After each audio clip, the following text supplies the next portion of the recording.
They say three's a crowd, but what if the third person was exactly what your marriage needed, or what would destroy it completely? What started as a simple friendship turned into something far more complicated and seductive. This is a true story, and no one involved came out the same. My name is Jake. I'm 34, married to the most incredible woman I've ever known, Rachel. We've been together for 10 years, married for 7. To the outside world, we were the golden couple. Successful careers, a gorgeous home outside of Austin, weekend brunches, and a Labrador named Charlie. But what most people didn't see was the slow drift that began between us about 2 years ago. Rachel had just gotten promoted. Big job, big hours. I was proud of her, but I'd be lying if I said I didn't feel left behind. We were always tired. Our conversations were about bills, grocery lists, and whose turn it was to pick up Charlie from daycare. Enter Natalie. Natalie was Rachel's coworker. I first heard about her in passing. "She's wild," Rachel said one night, almost with a chuckle. "Fun to be around, total opposite of me." At first, I didn't think much of it, but then Natalie started showing up in more stories. Happy hour stories. Late-night project stories. Natalie said the funniest thing today. Or you would have loved what she wore to the office. I noticed the way Rachel's eyes lit up when she talked about her. Then, one Saturday afternoon, Rachel invited her over for drinks. "She just got out of a breakup," she explained. "She's a little all over the place. But I think you'll like her. I wasn't prepared." Natalie was. Magnetic. Blonde wave, sarcastic smile, confident without being arrogant. She walked into our home like she already belonged there. And the way she looked at me. It wasn't subtle. I caught it in the way her eyes lingered just a second longer than appropriate, in the way she laughed a little too hard at my jokes, and Rachel noticed. But instead of jealousy, I saw something else in her eyes. Curiosity. Weeks passed. Natalie became a regular at our place. Dinners, drinks, the occasional movie night. And something started to shift. The energy, the conversations, the silences. One night, after a few too many glasses of wine, we found ourselves on the back patio. Natalie had kicked off her heels and was sitting cross-legged on the lounger, sipping from her glass. Rachel leaned against me, her head on my shoulder.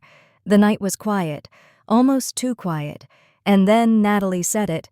"You two ever wonder what it would be like to change things up?" Rachel laughed. "What do you mean?" Natalie tilted her head. "I mean you love each other.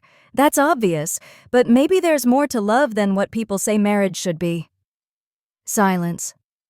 Rachel didn't speak, but I could feel her pulse quicken.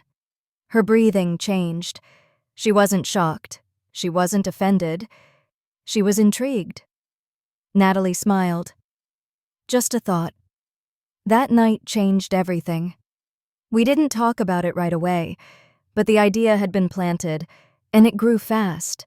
It showed up in whispers during late-night conversations, in the way Rachel started touching me again, more intentionally, in the way she started dressing differently when Natalie came over. Eventually, Rachel asked, "Do you think we're missing something?" I didn't have to ask what she meant. We both knew, so we talked. Really talked.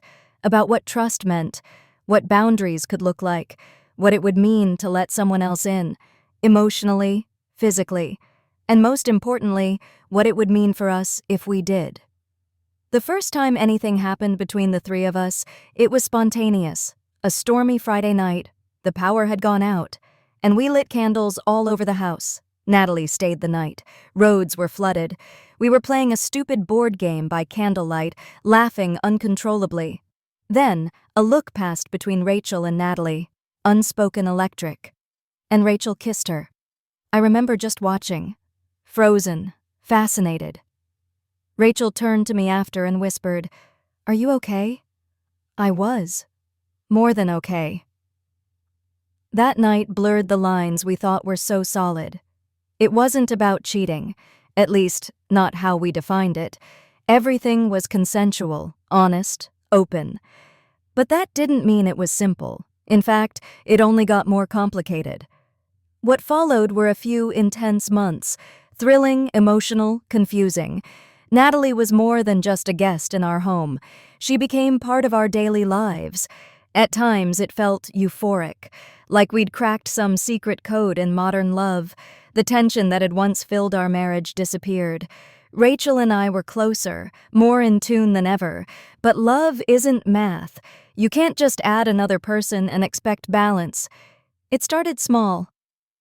Natalie would get quiet when Rachel and I had inside jokes. She'd brush off my texts when Rachel traveled for work. Jealousy crept in like a slow leak. There were nights I'd find Rachel crying in the bathroom. "I don't know what we are anymore," she admitted. One evening, Natalie confessed, "I didn't expect to fall in love with both of you." That's when it all started to unravel. There was no clean way to define what we were. And eventually, that broke us. Natalie left, not with a dramatic goodbye, just a quiet withdrawal. Fewer visits, shorter replies. Then one day she texted Rachel and said, "I need to figure myself out. Alone." And just like that, it ended. The silence afterward was deafening. Rachel and I went to couples therapy. We had to unpack it all. The choices, the emotions, the mistakes. There were nights we almost didn't make it, but somehow we held on. We found our way back to each other, not to who we were before Natalie, but to something new. We don't talk to Natalie anymore. Last I heard, she moved to Portland. New job, new life. But sometimes, when the house is too quiet, I remember that stormy night. The flicker of candlelight, the way the rain hit the windows, the way everything changed with just one kiss. Infidelity isn't always about lies or betrayal.